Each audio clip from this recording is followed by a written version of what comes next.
Hello students, again welcome to polytechnic classes. मेरा नाम अंकित है और आज मैं CMA-ED के 1 लाइनर क्वेश्चंस जो कुछ चैप्टर्स लास्ट के बच गए हैं उनके मैं लेके आया हूँ ताकि आपका जो ओवरऑल सिलेबस है वो वाइंड अप हो जाए और आपकी तैयारी अच्छे से अच्छी हो जाए। मैं ऑलरेडी CMA-ED के 8 चैप्टर्स करा चुका हूँ और वीडियोज़ में मैं आपको MCQs और ऑब्जेक्टिव के माध्यम से चैप्टर्स खत्म करा चुका हूँ इससे पहले के। जिन लोगों ने नहीं देखा वो जाके उनको देख सकते हैं और रिमेनिंग चैप्टर्स के साथ मैं आज लेके आया हूँ। और अगर आपने वो वीडियोज़ पीछे वाले नहीं देखे हैं तो प्लीज़ उनको ज़रूर देख लें, तभी आपकी पूरी तैयारी हो पाएगी। मैंने लगभग 350 के आसपास क्वेश्चंस करा दिए हैं, तो ओवरऑल इस सब्जेक्ट से जितने क्वेश्चन निकल सकते थे मैंने अधिक से अधिक आपको कराने की पूरी कोशिश की है। ठीक है, तो चलते हैं इस वीडियो पे। और हाँ, एक चीज़ बता दूं, जो मैंने टेस्ट लिया है उसका भी वीडियो मैं अभी डालने वाला हूं, तो थोड़ी देर में वो वीडियो भी आपको मिल जाएगा जो मैंने टेस्ट कर लिया था।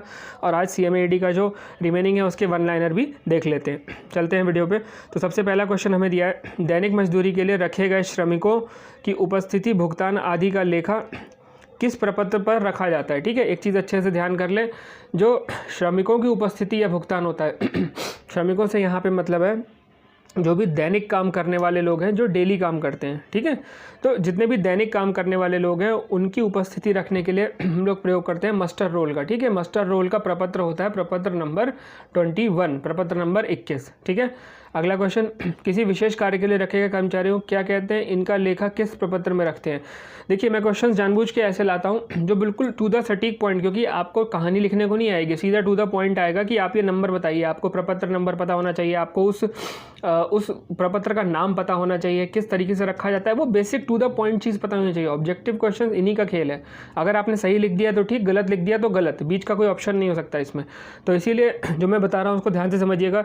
किसी विशेष कार्य के लिए रखे गए कर्मचारियों क्या कहते हैं। देखिए, विशेष कार्य के लिए जब कुछ रखे जाते हैं तो पहले तो कहते हैं कार्य प्रभारित स्थापना। ठीक है, वर्क चार्ज एस्टेब्लिशमेंट। ठीक, ये परमानेंट एम्प्लॉय नहीं होते, ये दैनिक एम्प्लॉय नहीं होते, ये किसी विशेष परिस्थितियों में रखे जाते हैं। ठीक है, कोई आपात स्थिति आ गई, कहीं आग लग गई, डैम टूट गया, बाढ़ आ गई, तो उस केस में वर्क चार्ज एस्टेब्लिशमेंट के अंडर में लोग रखे जाते हैं और इनका जो भी भुगतान या जो भी रखने की प्रक्रिया होती है वो प्रपत्र नंबर 29 पर पूरी की जाती है। ठीक है, अगला किसी व्यक्ति को किए गए भुगतान यदि 20 रुपये से अधिक है तो वाउचर पर क्या लगाना आवश्यक है। ठीक, यदि 20 रुपये से अधिक का भुगतान किया जा रहा है तो रसीदी टिकट या रेवेन्यू स्टैंप उस वाउचर पर ज़रूर लगेगा। वाउचर मैं आपको पिछले चैप्टर में बता चुका हूँ, जिन लोगों ने नहीं देखा वो जाके एक बार देख लें। वाउचर एक तरीके का रसीद का एक टिकट है, एक प्रूफ है कि ये पेमेंट किया जा चुका है। ऑफिस उस वाउचर को रखता है अपने पास कि ये पेमेंट इसका किया जा चुका है। ठीक है, उस पर रसीदी टिकट लगाया जाता है।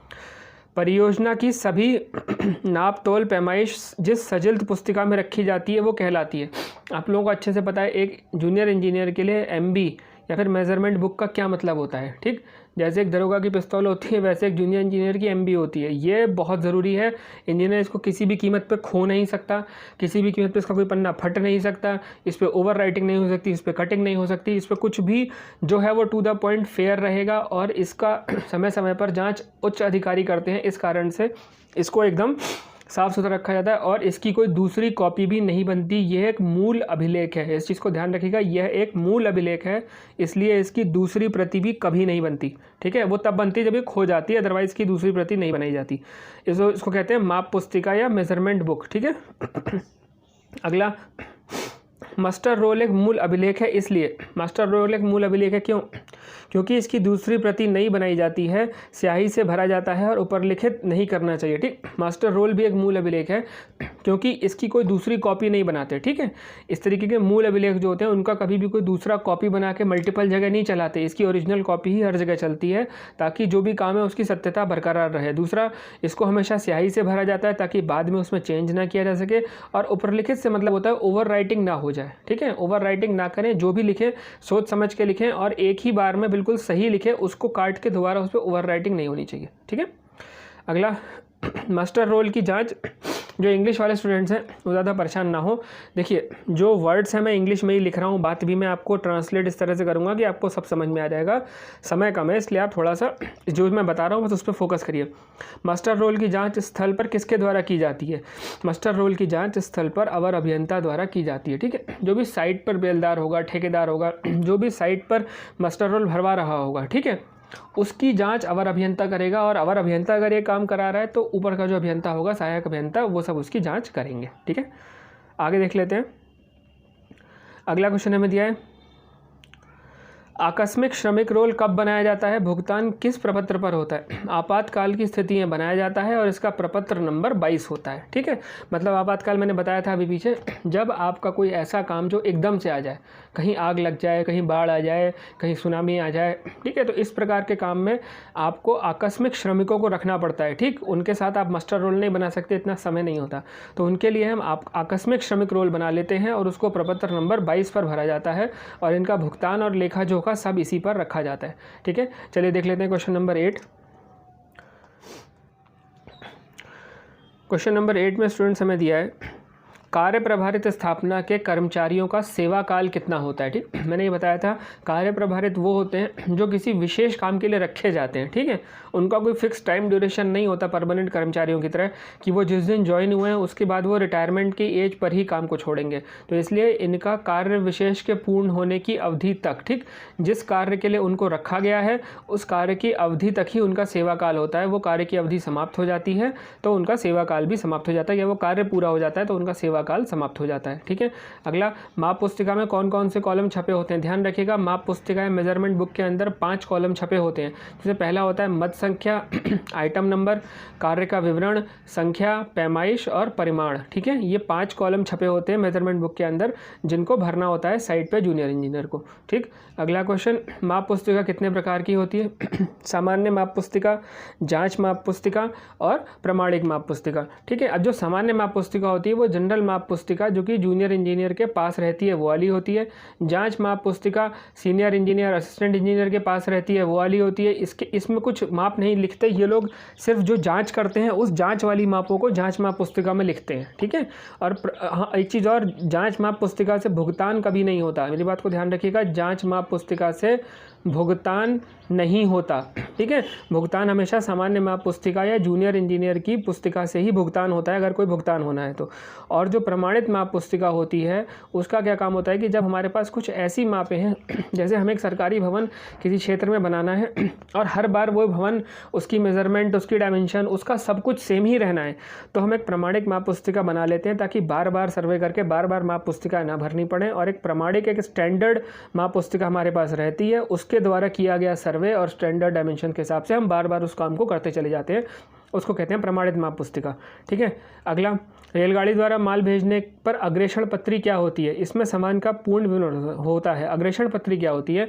जब आप रेलवे के थ्रू कोई किसी सामान को आगे भेजते हैं तो उसके साथ एक पर्ची लग के जाती है। ठीक है, उस पर्ची में क्या होता है, उस सामान का पूर्ण विवरण होता है अग्रेषण पत्री में, कि ये सामान किसने भेजा, किसको भेजा, क्या है इसके अंदर, इसका वज़न कितना है, किस डेट को भेजा गया, पहुंचने की डेट क्या है, पेड है या अनपेड है, ये सारी डिटेल्स उसके अंदर होती हैं, इसीलिए उसको अग्रेषण पत्री कहते हैं। ठीक है, अग्रेषण पत्री के अंदर कार्य का पूर्ण विवरण होता है, सामान का पूर्ण विवरण होता है। ठीक है, अगला, रेल रसीद या बिल्टी क्या होती है? देखिए, रेल रसीद या बिल्टी क्या होती है, जब माल बाबू, यानी कि रेलवे पर जो माल गोदाम में जब आप कोई सामान बुक करते हैं तो जो उसको बुक करता है उनको माल बाबू कहते हैं। ठीक है, माल बाबू द्वारा माल बुक करने के बाद प्रेषक को दी जाने वाली रसीद जिसे माल छुड़ाने वाले व्यक्ति को भेजना होता है। ठीक है, बिल्टी क्या होती है, जब जैसे हमने किसी स्टेशन पे, मान लीजिए किसी एक्स स्टेशन पे कोई सामान बुक करवा दिया, ठीक है, अब वो जब वाई स्टेशन तक पहुँचेगा तो वाई स्टेशन पर जो उसको छुड़ाने जाएगा वो क्या प्रूफ देगा? ठीक है, तो वो जो प्रूफ देता है, वो जो कागज़ देता है, वही होती है रेल रसीद या बिल्टी। ये बिल्टी वो होती है जो एक्स स्टेशन पे कटी होती है और यहाँ पर उसमें सारा ब्यौरा दिया होता है, और वही ब्यौरा जैसे ये सामान रेलवे से निकल जाता है, बिल्टी को कुरियर या पोस्ट के द्वारा वाई जगह पर भेज दिया जाता है, और जिसको रिसीव करना होता है वो उसी को ले जाके दिखाता है और सामान छोड़ दिया जाता है। ठीक है, अगला क्वेश्चन देख लेते हैं, रेल डैमरेज क्या होता है? देखिए, मालगाड़ी में वैगन को खाली करने के लिए निर्धारित 6 घंटे के बाद प्रति घंटा विलंब शुल्क हर्जाना या डैमरेज कहलाता है। ठीक, डैमरेज वर्ड से ध्यान रखिएगा, डैमेज जो एक साधारण भाषा में डैमेज वर्ड का क्या मतलब है? डैमेज का मतलब होता है नुकसान। ठीक है, कुछ खराब हो जाना। ठीक है, तो डैमरेज यहाँ पर क्या है? हर्जाना। ठीक, हर्जाना क्या है? जब आपने कोई रेलवे से सामान भेजा, ठीक है, उसके बाद वो गंतव्य तक पहुंच गया और पहुंचने के बाद 6 घंटे तक वैगन खाली करने का जो समय है, उसके बाद 24 घंटे वो जब रेलवे स्टेशन पे उसका टाइम है उतना पड़ा रहा, अगर उससे ज़्यादा आप उसको वहाँ छोड़ देते हैं तो उसका प्रति घंटा जो शुल्क लगेगा, जो हर्जाना लगेगा, वो कहलाएगा डैमरेज। ठीक है, अगला क्वेश्चन देख लेते हैं, वॉरफेज क्या होता है? वॉरफेज क्या होता है? देखिए, बड़े सामान पे आप डैमरेज लगाते हैं, जब आपका बड़ा सामान है, पूरा वैगन आपने बुक कर लिया है और बड़ा सामान है, ठीक है, वॉरफेज क्या होता है? छोटे मोटे सामान को ढुलाई के लिए 24 घंटे के अंदर ना उठाने पर रेलवे की घेरी जगह के लिए लगने वाला विलंब शुल्क। ठीक, अब आपने पूरा वैगन बुक नहीं कराया, आपने एक सामान कोई छोटा सामान बुक कर दिया, ठीक है, उस वैगन में और भी सामान पड़े हुए हैं, ठीक है, अब वो पूरा वैगन कहीं पहुंचेगा, उतरे के खाली हो जाएगा, अनलोडिंग हो जाएगी। ठीक, अनलोडिंग के बाद वो एक्स सामान आपका कहीं पड़ा हुआ है और आप उसको उठाने नहीं गए 24 घंटे के अंदर, तो क्योंकि वो सामान रेलवे की ज़मीन पर पड़ा है और रेलवे के गोदाम में जगह घेर रहा है। अदरवाइज़ क्या होता है, रेलवे में सामान आता जाता रहता है, अब आपका सामान जगह घेरेगा तो उसके बाद आने वाला सामान कहाँ रखा जाएगा, तो इसलिए रेलवे उसके लिए एक चार्ज भी लेता है, उसी चार्ज को हम कहते हैं वॉरफेज। ठीक है, 24 घंटे के अंदर ना उठाने पर रेलवे की घेरी जगह का विलंब शुल्क वॉरफेज कहलाता है। ठीक, अगला क्वेश्चन देख लेते हैं। क्वेश्चन नंबर 15 हमें दिया है, माल के टूट फूट होने की आशंका होने पर क्या करना चाहिए? माल को आपत्ति सहित लिखकर छुड़ा लेना चाहिए, 6 महीने के अंदर क्षतिपूर्ति का दावा करना चाहिए। ठीक है, माल में टूट फूट का क्या मतलब है? आपने एक्स स्टेशन पे कोई माल बुक किया, उसके बाद वाई स्टेशन तक वो पहुंच गया, ठीक, अब वाई स्टेशन पर आपको ये लग रहा है कि वो सामान टूट फूट चुका है या जिस तरीके से उसको भेजा था वैसे वो नहीं पहुँचा है। ठीक है, तो इस केस में आपको माल जब छुड़ाते हैं तो छुड़ाते समय आप रजिस्टर में जब भरते हैं, रिसीविंग लेते हैं उसकी, उस समय आप उस पर आपत्ति सहित ये वर्ड लिख कर फिर रिसीविंग लेते हैं। ठीक है, इससे ये प्रूव होता है कि आने वाले समय में आप कभी अगर आप सामान को खोलने के बाद अगर आपको उस सामान में कोई कमी मिलती है तो आपने उसकी आपत्ति पहले से लिख रखी थी तो वो मान्य होगी। अब ऐसा नहीं होगा कि आपने आपत्ति भी नहीं लिखा और बाद में आपका सामान टूटा निकला, आप फिर क्लेम करने पहुँच गए, तो वो क्लेम मान्य नहीं होगा। क्लेम तभी मान्य होगा जब आप पहले से उस पर आपत्ति सहित लिख कर आएंगे और बाद में जब उसको खोलेंगे और अगर सामान टूटा निकलता है तो आपको उसको क्लेम करना पड़ेगा रेलवे को क्षतिपूर्ति के लिए। ठीक है, वैसे तो जब सामान पहुंचता है तो माल बाबू से रिक्वेस्ट करके आप सामान को खुलवा के देख सकते हैं, पर कभी कभी ये नहीं हो पाता तो उस केस में आप आपत्ति सहित लिख के उसको आगे ले लेंगे, सामान को छोड़ेंगे वहाँ बिल्कुल नहीं, अदरवाइज आपको उसका हर्जाना, वॉरफेज या फिर डैमरेज देना पड़ेगा। ठीक है, अगला, अवर अभियंता के प्रमुख कार्य होते हैं, बिल्कुल आपको पता होगा, एस्टिमेट तैयार करना, ठेके की शर्तों का अनुपालन, जो भी ठेकेदार होगा उसको जो भी ठेका दिया गया होगा उसका अनुपालन, सर्वेक्षण और तलेक्षण, स्थल पर लेआउट तैयार करना, पैमाइश कार्य करना और माप बुक भरना यानी कि MB भरना या मेजरमेंट बुक भरना। ठीक है, अगला, अवर अभियंता के अन्य दायित्व कौन से होते हैं? ये तो मेजर काम है अवर अभियंता के, ठीक है, जो इसको करने ही करने हैं। ठीक, इसके अलावा अन्य दायित्व कौन से होते हैं? सभी अनुरक्षण संबंधी कार्य, जितने भी मेंटेनेंस से रिलेटेड काम होते हैं, चाहे बिल्डिंग का हो, ब्रिज का हो, रोड का हो, पुल का हो, किसी का भी हो, सारा मेंटेनेंस का काम जूनियर इंजीनियर करता है। उसके अलावा माल भंडारण यानी जो स्टोर होता है, स्टोर रूम एक होता है जहाँ पर आप जितना भी सामान आप यूज़ कर रहे हो विभाग द्वारा उसका एक स्टोर करते हो, उसका जितना भी रिकॉर्ड होता है वो सब रखता है। ठीक है, लेखा का काम, कितना सामान निर्गत किया, कितना सामान आया, वो सब का पूरा रिकॉर्ड रखेगा। और स्टॉक संबंधी जांच, ठीक है, क्या क्या सामान स्टॉक में है नहीं है उसकी सारी जांच वो जूनियर इंजीनियर ही करता है। ठीक है, तो ये अन्य काम है, मेन काम और अन्य काम आप दोनों समझ गए होंगे। अगला, यात्रा भत्ता कब दे होता है? देखिए, जब कोई नियमित कर्मचारी उच्च अधिकारी की सहमति से सार्वजनिक हित से यात्रा करता है और न्यूनतम 8 घंटे मुख्यालय से बाहर ठहरता है। अब होता क्या है, यात्रा भत्ता, ठीक है, या फिर TA, ट्रैवलिंग अलाउंस, ये क्यों दिया जाता है? जब कोई सरकारी कर्मचारी किसी सरकारी काम से अपने मुख्यालय से या अपने कार्यालय से अलग कहीं जाकर कोई काम करता है तो उसको यात्रा भत्ता सरकार द्वारा दिया जाता है। ठीक है, उसकी कुछ कंडीशंस हैं, जैसे कि पहली कंडीशन ये है कि उसे कम से कम 8 घंटे का काम हो बाहर, ठीक है, मुख्यालय से, तब उसको यात्रा भत्ता दिया जाएगा। तो यात्रा भत्ता कब दे होगा, आपसे गिवन होगा जब किसी सार्वजनिक काम से जाए, सरकारी काम से जाए, पर्सनल से नहीं, और उच्च अधिकारी की अनुमति लेके जाए और 8 घंटे तक बाहर रहे, तब उसको यात्रा भत्ता दे होगा। ठीक है, अगला, स्थायी कर्मचारी को ये दिए जाने वाले प्रमुख अवकाश होते हैं: आकस्मिक अवकाश, अर्जित अवकाश, चिकित्सा अवकाश, अध्ययनरत अवकाश, आधे वेतन अवकाश, बिना वेतन अवकाश और विशेष अवकाश। ठीक है, ठीक, आकस्मिक अवकाश सारे कैजुअल लीव जितनी होती हैं वो होती हैं, अर्जित अवकाश अर्नड लीव होती हैं, चिकित्सा अवकाश जितनी भी मेडिकल लीव होती हैं, अध्ययनरत या स्टडी लीव हैं, आधे वेतन अवकाश में आपका हाफ वेतन कट जाएगा, हाफ वेतन लीव मिलेगी, बिना वेतन आपका कोई वेतन नहीं आपका पूरा वेतन नहीं मिलेगा और आपको अवकाश मिल जाएगा 5 साल तक का। और विशेष अवकाश किसी स्पेशल केस में जब कोई अवकाश दिया जाता है तो वो विशेष अवकाश की कैटेगरी में आता है। ठीक है, अगला क्वेश्चन हमें दिया है, सरकारी संपत्ति की प्रमुख क्षतियाँ कौन सी होती हैं? अब सरकारी संपत्ति का जितने भी सरकारी कर्मचारी हैं उसकी सुरक्षा और देखभाल उनकी जिम्मेदारी होती है, पर फिर भी इतने बड़े स्केल पर, इतने बड़े प्रदेश में कई बार सामान की क्षतियाँ होती हैं। तो वो क्षति किस प्रकार से होती है? कई बार सामान चोरी हो जाता है।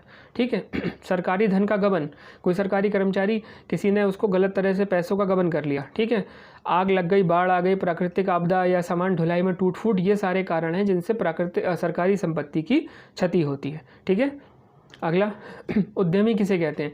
देखिए उद्यमी या एंटरप्रेन्योर, एंटरप्रेन्योर किसे कहते हैं? ऐसे महत्वाकांक्षी व्यक्ति जो जोखिम उठाते हुए नए उद्यम की स्थापना करें। ठीक, बिजनेसमैन और उद्यमी में यही फ़र्क है। उद्यमी कौन होता है? जो किसी नए बिज़नेस को, किसी नए उद्यम को स्टार्ट करे, उसमें जोखिम उठाए, उसमें आगे बढ़ने का साहस दिखाए और आने वाली कठिनाइयों को पार करते हुए वो एक महत्वाकांक्षी व्यक्ति हो, जो आगे बढ़ने के लिए जिसकी एक महत्वाकांक्षा हो। ठीक है, और वो किसी नए उद्यम को स्टार्ट करके आगे लेके जाए, उसे उद्यमी व्यक्ति कहते हैं। ठीक है, आप समझ गए होंगे उद्यमी किसे कहते हैं। अगला क्वेश्चन देख लेते हैं। अगला क्वेश्चन है लघु उद्योग कौन से होते हैं? देखिए घरेलू छोटे उद्योग जिसमें कम पूंजी 7.5 लाख से कम एवं मूलभूत ढांचे की ज़रूरत नहीं होती उत्पादन के लिए, उन्हें लघु उद्योग कहते हैं। लघु उद्योग का आजकल बहुत नाम चल रहा है, या स्वावलंबी भारत, या इंडिया जो कह रहे हैं हमारे प्रधानमंत्री की सेल्फ डिपेंडेंट होना चाहिए। ठीक है, तो खुद से आप स्वावलंबी का मतलब क्या है? छोटे घरेलू उद्योग स्वावलंबी बनाने का ही एक तरीका है। जैसे घरेलू उद्योग में आपने अपने घर में ही मान लीजिए एक मोमबत्ती बनाने का कारखाना लगा लिया। ठीक है, तो उसके लिए क्या होगा? 4, 5, 6 लोग, जितने न्यूनतम ज़रूरत होगी उतने लोग लगेंगे। कोई आप इंफ्रास्ट्रक्चर की बड़ी सी बिल्डिंग तो नहीं बनाने वाले हैं। ठीक है, आप एक सिंपल से कमरे में ये काम कर सकते हैं। उसके अलावा बहुत बेसिक सी मशीनों की ज़रूरत जो होगी पैकेजिंग में और मैन्युफैक्चरिंग में, छोटी मोटी, वो आप यूज़ करोगे। ठीक है, तो जो घरेलू उद्योग है, लघु उद्योग है, वो ऐसा उद्योग होता है जो 7.5 लाख रुपए से कम पूंजी में डाला जाता है और जिसके लिए बहुत हाईली इंफ्रास्ट्रक्चर, स्पेशलाइज्ड इंफ्रास्ट्रक्चर की ज़रूरत नहीं पड़ती है। ठीक है, आगे देख लेते हैं। उद्यमिता विकास के प्रमुख लाभ होते हैं स्वतः रोजगार, शहरों की तरफ पलायन का रुक जाना, जीवन स्तर में सुधार, पूरे क्षेत्र में अन्य लोगों को रोजगार के अवसर मिलते हैं। ठीक है, तो उद्यमिता विकास या जो हम एंटरप्रेन्योरशिप डेवलपमेंट करते हैं उसका क्या कारण है कि देखिए एक तो सेल्फ एम्प्लॉयमेंट हो जाता है। ठीक है, फिर सिटीज़ की तरफ जो लोगों का पलायन है वो रुक जाता है। क्यों? अब जब आपको गांव में ही काम मिल गया तो फिर आप क्यों जाएंगे शहर? ठीक है, जीवन स्तर में सुधार, अब पैसा अच्छा होगा इंसान के पास तो जीवन स्तर में सुधार होगा ही होगा, क्षेत्र में भी और लोगों को भी रोजगार के अवसर मिलते हैं और सुधार होता है। ठीक है, किसी उद्यम के प्रमुख अंग कौन से होते हैं? किसी नए एंटरप्रेन्योर के या किसी नए बिजनेस के प्रमुख अंग कौन से होते हैं? पहला पूंजीपति, ठीक है, जो इंसान उस पर कैपिटल लगा रहा है या पैसा लगा रहा है वो होता है। दूसरा प्रबंधक या फिर मैनेजर, ठीक है, जो मैनेज करता है पूरा।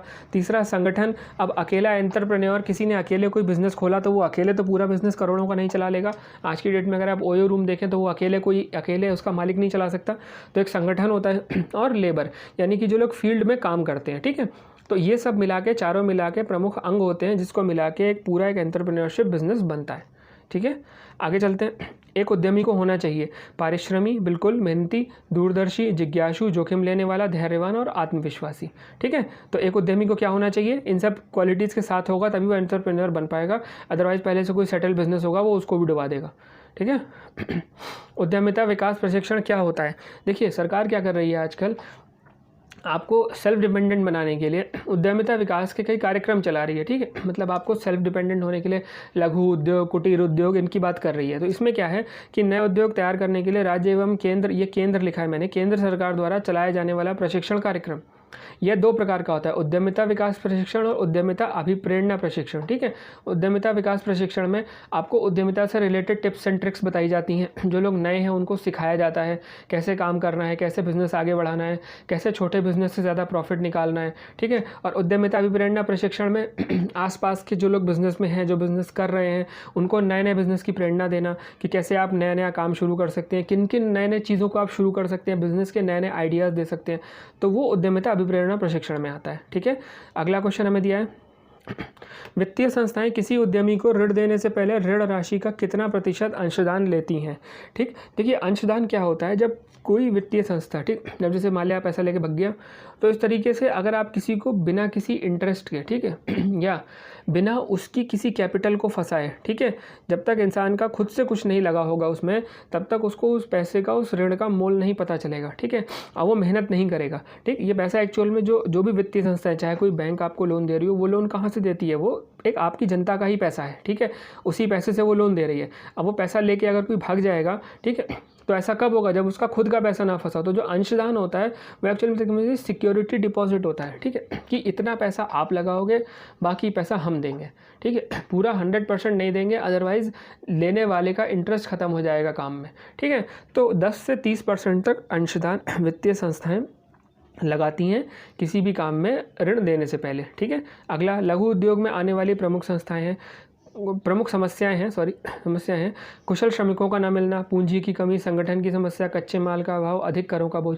देखिए, लघु उद्योग क्या होता है, जहाँ पर आपके पास इंफ्रास्ट्रक्चर बहुत बड़ा ना हो। ठीक है, आप बिल्कुल बेसिक मूलभूत ज़रूरतों के साथ काम कर रहे हो, तो ऐसे में आप श्रमिकों के लिए आपको ज़्यादा कुशल श्रमिक के लिए ज़्यादा पेमेंट करनी पड़ेगी, ज़्यादा पैसा देना पड़ेगा, तो कई बार उनकी अवेलेबिलिटी नहीं हो पाती। पूंजी की कमी, अब भाई छोटे बिजनेस पे कौन अपना पैसा लगाना चाहेगा, है ना। खुद से तो आप लगा दो, दूसरा कोई इन्वेस्टर आप पे पैसा नहीं लगाएगा। संगठन की समस्या, मैंने पीछे बताया था, संगठन होता है, पूरा ग्रुप होता है मेंबर्स का, तब जाके वो कोई काम करता है। कच्चे माल का अभाव, अधिक करों का बोझ। ठीक है, तो ये है लघु उद्योग में आने वाली प्रमुख समस्याएं। ठीक, अगला क्वेश्चन देख लेते हैं। अगला क्वेश्चन हमें दिया है, लघु उद्योग के सहायक प्रमुख संगठन है।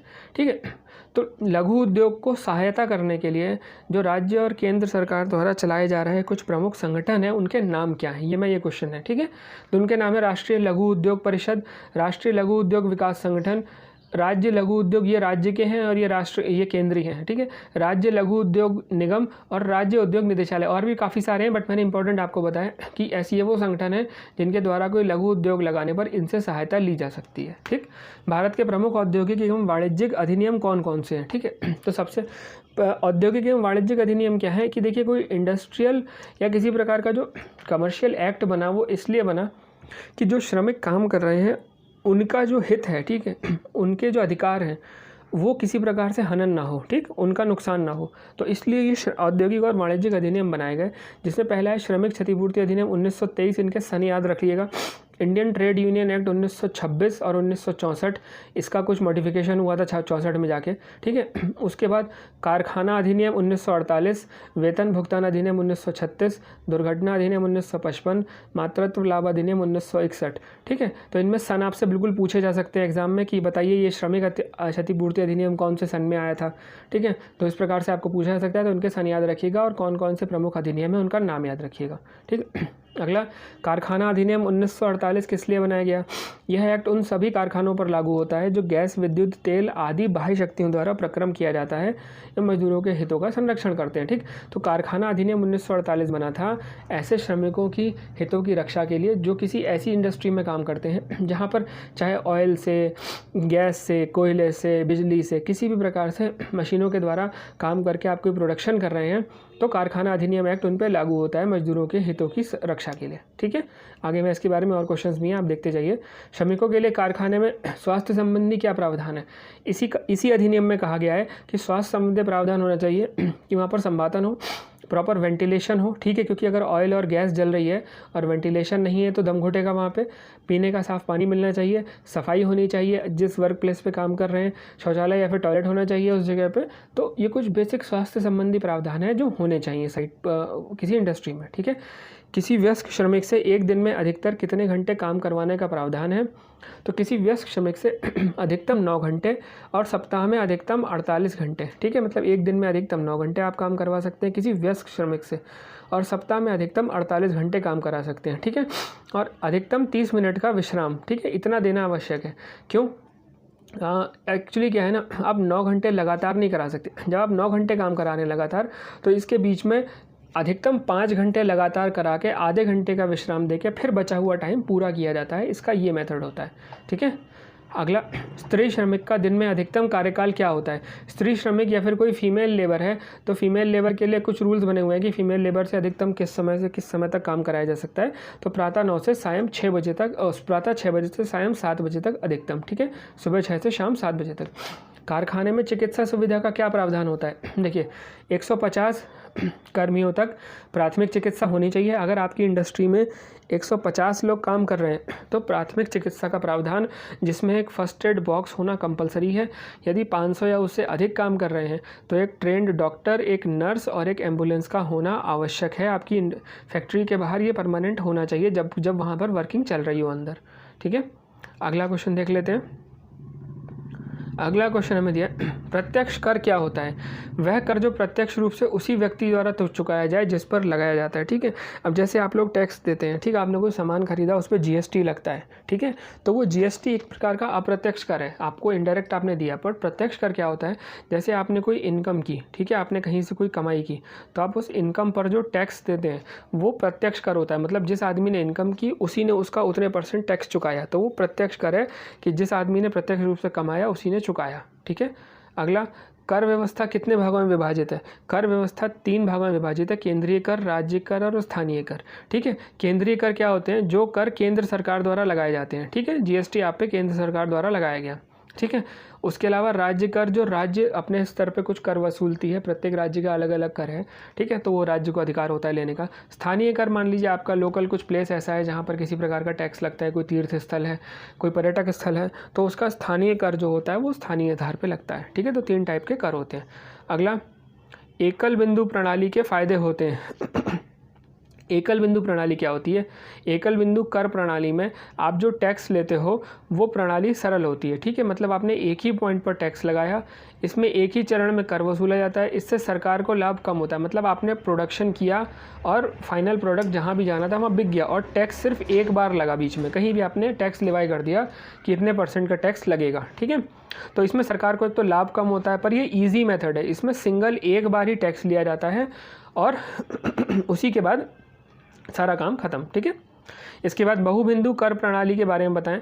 इस कर प्रणाली के चरण में, कुछ चरणों में कर लें, चरण नहीं, चरणों में कर लगाया जाता है, वो भी अलग अलग दर पर। यह जटिल प्रणाली है, सरकार के लिए अधिक लाभकारी होती है। देखिए जो जीएसटी है ना, उसमें आप देखोगे मल्टीपल टाइम्स टैक्स लगता है। ठीक है, तो जो मल्टीपल टाइम टैक्स लगता है इसमें क्या होता है, बहुबिंदु कर प्रणाली में प्रोडक्शन के टाइम पे अलग टैक्स लगेगा, ट्रांसपोर्टेशन के टाइम पे अलग टैक्स लगेगा, बेचने के टाइम पे अलग टैक्स लगेगा, सबकी टैक्स की % या दर अलग अलग होगी। तो एक जटिल प्रणाली है, सबका टैक्स टोटल कैलकुलेट करना पड़ता है और फिर उसके बाद निकलता है, पर इसमें लाभ सरकार को अधिक मिलता है। ठीक है, अगला, उत्पादन कर या आबकारी कर क्या होता है? यह कर किसी कारखाने से होने वाले उत्पादन पर लगाया जाता है, इसे उत्पादन के समय ही लगा दिया जाता है। ठीक, जैसे ही कोई चीज़ का प्रोडक्शन होता है तो उस पर पहले से आबकारी कर या फिर प्रोडक्शन कर लगा दिया जाता है। ठीक है, और इसके बाद उसको वस्तु के मूल्य में, भाई जो बना रहा है उसको, जो प्रोडक्शन कर रहा है वो उसको ऑलरेडी वस्तु के कर में जोड़ के रखता है। ठीक है, तो उत्पादन कर वो होता है जो किसी वस्तु के प्रोडक्शन के समय ही उस पर लगा दिया जाता है और ओवरऑल टैक्स उसकी जो कॉस्ट होती है उतनी बढ़ा के ही ली जाती है।